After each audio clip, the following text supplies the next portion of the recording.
Saya katakan, Anda itu kan sedikit. Kalau ditantang untuk berdebat ya, tidak ada yang mau. Cobalah, saya tantang nih. Habis saya ngomong gini, siapa yang berani membantah dalil-dalil ini tadi? Siapa?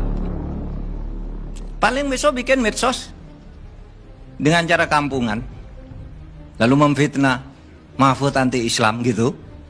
Tidak bisa, justru saya ini Islam. Makanya saya membela orang Islam yang banyak. Tidak ada sistem pemerintahan di dalam Islam itu. Sistemnya bebas berdasar pilihan sendiri, sehingga negara kita, negara Republik Indonesia ini, sistem pemerintahannya sudah sesuai dengan Islam. Karena Islam tidak mengajarkan sistem. Coba saya tanya, siapa sih yang suka ngajak-ngajak ke khilafah itu? Sistemnya seperti apa? Saya mau ikut kalau ada. Sekarang saya jadi Menko Polhukam. Kalau ada yang punya dalil Al-Quran dan hadis bahwa sistem pemerintahan itu ada menurut Islam, saya ikut dan saya akan mengkampanyekannya. Tapi percayalah, itu tidak ada sistem itu. Sistem itu bebas. Tidak ada yang dicontohkan oleh Al-Quran, tidak ada yang dicontohkan oleh Nabi. Oke? Negara khilafah itu. Lalu ada yang begini, Bang Karni.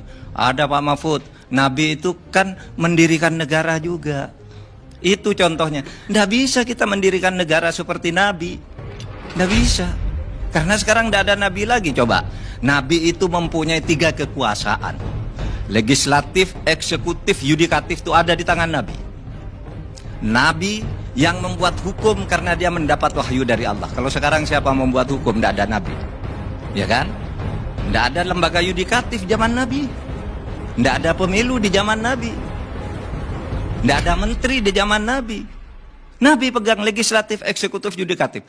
Apakah kita akan ikut negara seperti itu? Pasti dilarang oleh Nabi juga, karena tidak ada Nabi.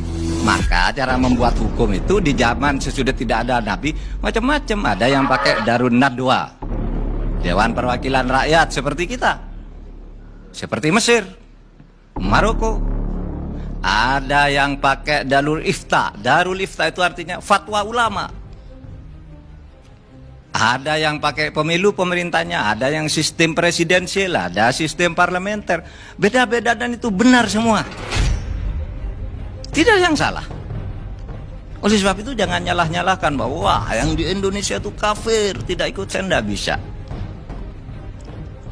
Kalau ada, datang ke saya atau saya diundang. Bertaruh kalau ketemu, ada. Tidak ada. Jadi Indonesia itu sebagai sebuah produk ijtihad, sesuai dengan kebutuhan waktu dan zaman yang ditetapkan oleh para ulama bersama para pendiri negara, memilih negara inklusif, negara Pancasila. Itu sudah benar. Tidak ada yang bertentangan dengan syariah. Oleh sebab itu jangan mengkafir-kafirkan orang hanya karena berbeda pilihan cara bernegara. Yang penting bagi Islam, khilafah itu harus ada. Tetapi sistemnya bebas. Yang terpenting maqasidus syar'i. Apa maqasidus syar'i? Maksud diturunkannya.